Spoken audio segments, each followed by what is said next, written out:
Deməli, baxırıq 29-cu suala. Sualda verilib ki, M bu nöqtəsindən olan və verilən çevrəsinin mərkəzinə qədər olan məsafəni tapın. Birinci bu ifadədə x kvadrat plus y kvadrat minus 2x plus 6y minus 15 bərabər 0. Əvvəla görək ki, radius nə qədərdir? X-ları bir yerə yığsa, x kvadrat minus 2x deməli plus 1 üstə gəlinsin y kvadrat plus 6y plus 9 minus 15 minus 1 minus deməli 9 bərabərdir 0-a.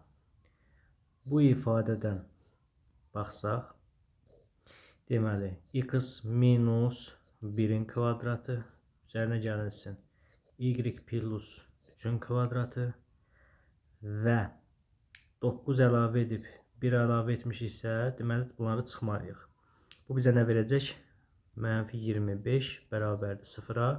Buradan x minus 1-in kvadratı plus y plus 3-ün kvadratı bərabər 25-ə. 25, 5-in kvadratı yazsaq, o zaman radiusumuz 5-dir. İndi çevrənin mərkəzinə qədər olan məsafəni deyir. Bizim çevrəmizin mərkəzinin koordinatları neçədir? 1, mənfi 3. 1, mənfi 3. Tutalım ki, burada M nöqtəsidir. Bunun koordinatları mənfi 4, 9. Bizdən, deməli, M nöqtəsi də bura olsun. Baxın, bütün bu məsafəni soruşur. Radius 5'dir. Məsafəni necə taparıq? Burada olsun O, çevrənin mərkəzi. O zaman OM nəyə bərabərdir? Kök altda. Deməli, 1 çıxılsın, mənfi 4-ün kvadratı.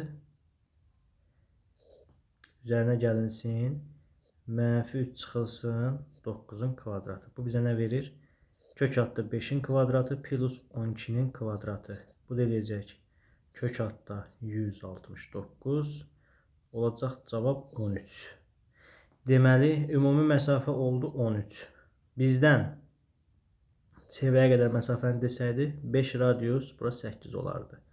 Amma bizə çevrənin mərkəzinə qədər məsafəni soruşduğuna qədər dediyinə görə cavabımız olacaq 13, Y variantı.